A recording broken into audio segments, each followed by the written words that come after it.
It's arguably the most recognizable image of Christ.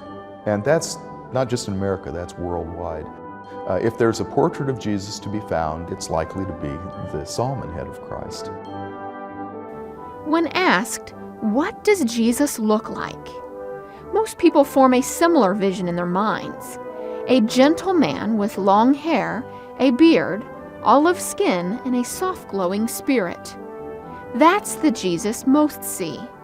The Jesus painted by commercial artist Warner Sallman less than a century ago. When he was first doing work as an illustrator for the Covenant Companion, he had a cover due, and he was having something on the order of writer's block, artist's block, and was up very, very late, couldn't come up with anything, finally decided to go to bed, and then woke, kind of a waking dream. He had this image of Jesus, and he went into his studio and made a quick thumbnail sketch, and the next morning got up and produced a charcoal drawing. This was 1924. Sallman looked at his creation as a gift from God. But he could have never really known then the impact it would have on the world. Shortly after his dream that one night, his sketch would become connected with a Christian publishing company from Anderson, Indiana, now known as Warner Press. Well, in 1940, Kriebel and Bates, they were personnel of Warner Press. They were given a project that they needed to find some strong inspirational art for a wall calendar, which that's what we had produced at the time. And so they had heard of a commercial artist named Warner Sallman from Chicago. And so they decided to travel to Chicago and just dialogue with him and see some of his commercial work. And so Fred Bates actually went to his home in Chicago and went into his home, and when he noticed, he walked in the door, there was the head of Christ, the original painting that was hanging over top of the fireplace. And what had happened was he had painted that for a seminary student for a graduation present, and his wife had convinced him that was probably one of the best works that he had ever done, and he needed to keep it. So they hung it above the fireplace. And so as the dialogue began, Kriebel and Bates offered him $100 for the original piece, and they brought it back and actually used it then for the 1940 wall calendar. That image on that wall calendar struck a deep chord with people all around the world. Soon, the head of Christ began showing up in people's homes, offices, and churches. You know, it's on pencils, it's on postcards, it's on cups, it's on covers of Bibles, it's in practically every church, and one time it was in every school. Their first initial order was 100,000, and it was absorbed within 60 days. That's how fast it was selling through. And then after their first year they had launched his Head of Christ, it went to 1 million.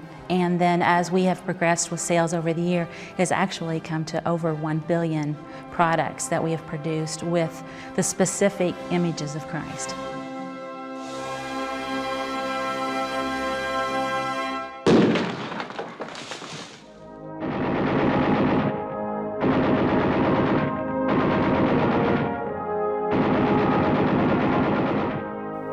During World War II, a Richmond man named Carl Dooning was inspired by Sallman's Head of Christ.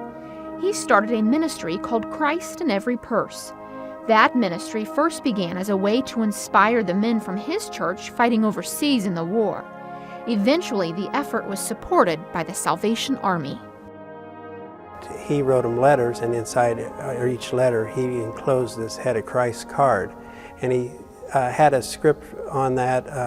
It changed over the years, but it said something to the effect, card will help you in your thinking. So when those soldiers were in complex situations where their life may be in danger, or other times they could reflect on this picture that would remind them of the presence of God.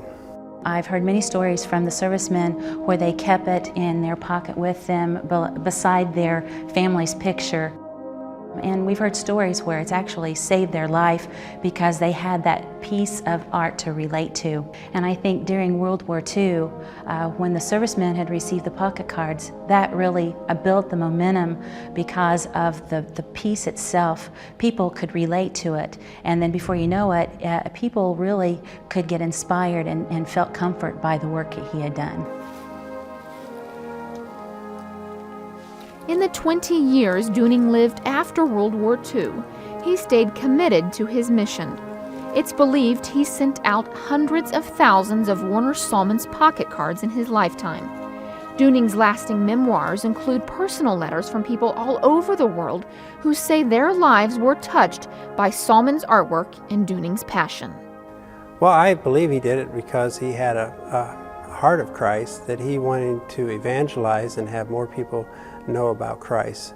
So I think that's how it started, and it continued in that mode that years after the war, and the research I had all the way up to his death in '66, that he still was going around the state of Indiana and other adjacent states, and I saw some places where he had been in California and New York, and so across the country passing out these cards. So I think it was his mission, his evangelism, his way of letting more people know about Jesus.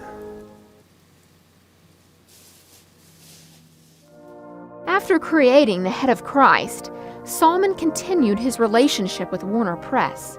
In the years that followed, he painted thousands of new images of Jesus. And if you look very closely, you may find some special messages within his art. Many people have guessed that there were images hidden in here to be found, and some have identified as many as 7 or 12 religious symbols. The easiest one to see is this highlight on his forehead. Yes. Among Catholics especially, they've said that that's a symbol of the wafer that you take at communion. Yes. And they locate all sorts of other things, priests, nuns, the descending dove. Now, what is the hidden image in this painting? Many people have suggested that this appears to be either the face of a lion or some kind of beast that's up in the clouds here in this very, very stormy setting of the seas that the young boy is trying to steer the ship through. This is probably the most popular of his images of the paintings that has a hidden image in it, and you can see it if you look carefully, the heart shape. Oh, yeah. That's here. And was that intended? Yes. That was intended. And he's making a very, very specific reference to a passage in Revelation where in John's vision he hears the Lord say, "Behold, I stand at the door and knock." In the hundreds of paintings Sallman created throughout his years, there are certain physical qualities of Christ that he never changed. His collar always has a crease, and in every artwork, there's a circular highlight on his forehead. Some believe Sallman's collection is the authoritative image of Christ because it was inspired by God. I saw Warner Sallman do a chalk drawing of the Head of Christ when I was a student. And he was a very inspiring personality because he was so confident that what he was doing was in partnership with his revelation of who God is. And he sold it. He sold it to me as a young student, that what he was sharing was really his best reflection of the presence of God in Jesus Christ. This is a faithful man.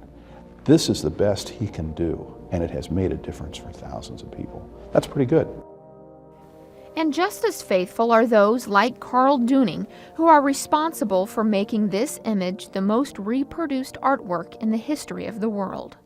The praise and the glory would be given to God that something that huge happened through some effort that the Holy Spirit used through my grandfather. I don't think that he would have necessarily just said, "Look at me." I think he would point to the picture and point to heavens and say, "Glory be to God." There's something that will endure about this. Are these Raphaels? Oh, I doubt it. But they're Sallmans. They are the collections of images that have reflected faithfully in the experience of millions of people. If this meant something to grandmother, some granddaughter is going to say, "Gee, this must have some meaning for me as well." So time will tell.